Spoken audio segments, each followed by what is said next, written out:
Assalamualaikum warahmatullahi wabarakatuh.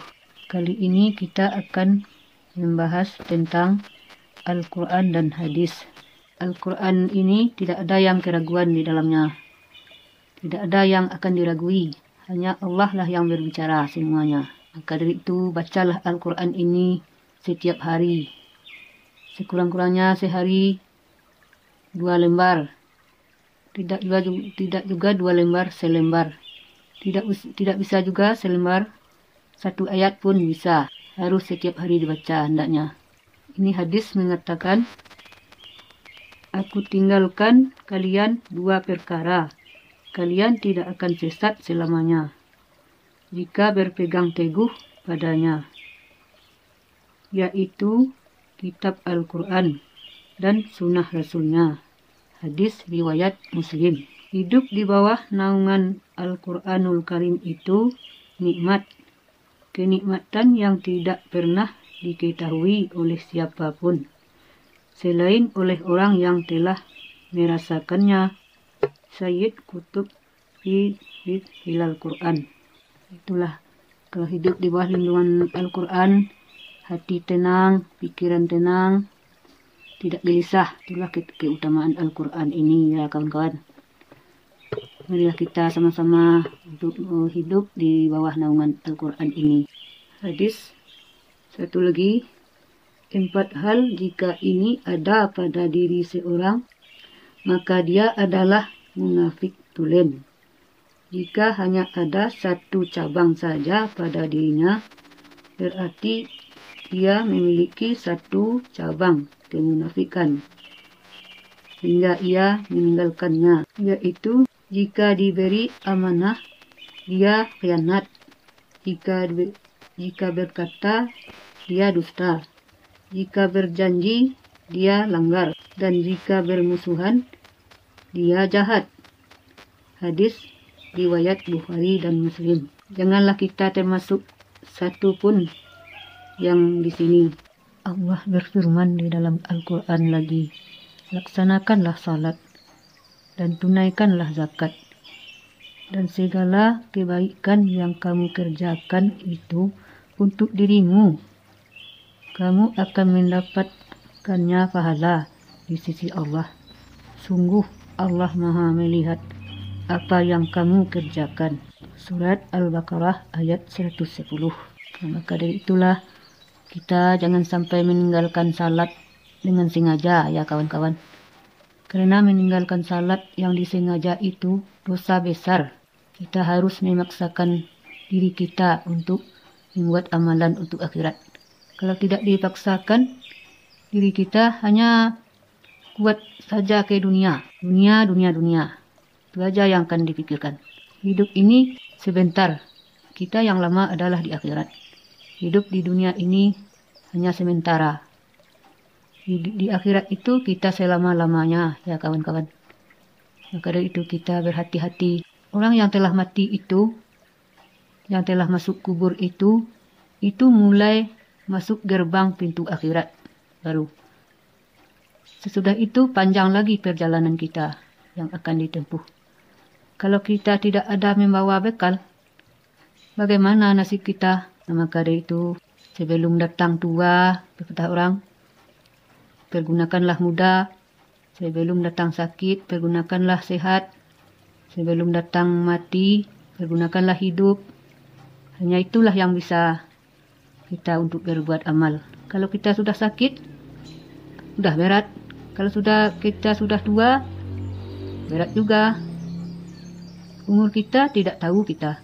Entah 1 hari lagi, entah 1 menit lagi, entah 1 tahun lagi.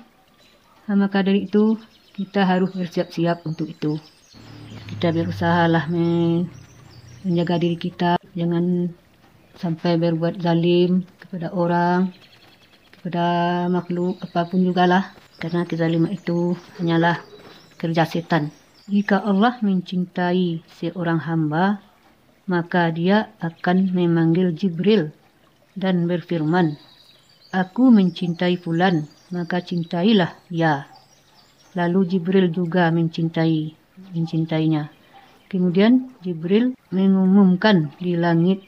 Ia berkata, Allah Subhanahu wa Ta'ala mencintai fulan, maka cintailah dia. Maka seluruh penghuni langit akan mencintainya. Kemudian diletakkan penerimaan di bumi untuknya.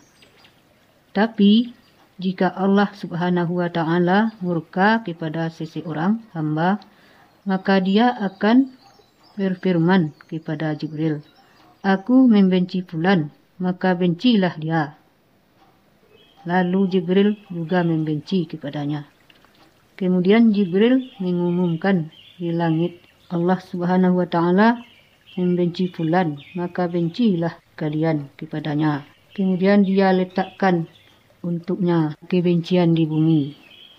Hadis riwayat Muslim. Itulah kawan-kawan, kalau Allah mencintai kita, semua makhluk mencintai kita. Kalau Allah membenci kita, juga makhluk semua membenci kita. Allah berfirman lagi, Barang siapa berbuat keburukan, dosanya telah menenggelamkannya, maka mereka itu penghuni neraka. Mereka kekal di dalamnya. Dan orang-orang yang beriman dan mengerjakan kebajikan, mereka itu penghuni surga. Mereka kekal di dalamnya. Al-Baqarah ayat 81 sampai 82. Hanya artinya saja yang kita bahas ya kawan-kawan, karena menghemat waktu. Dan jika mereka beriman dan bertakwa, pahala dari Allah pasti lebih baik sekiranya mereka tahu. Allah berfirman lagi, Dan siapakah yang lebih zalim daripada orang yang melarang di dalam masjid-masjid Allah untuk menyebut namanya dan berusaha merobohkannya. Mereka itu tidak pantas memasukinya kecuali dengan rasa takut kepada Allah. Mereka mendapat kehinaan di dunia dan di akhirat mendapat azab yang berat. Dan milik Allah lah timur dan barat. Kemanapun kamu menghadap, di sana wajah Allah. Sungguh Allah maha luas, maha mengetahui. Dan mereka berkata, Allah mempunyai anak, maha suci Allah. Bahkan miliknya lah apa yang di langit dan di bumi. Semua tunduk kepadanya.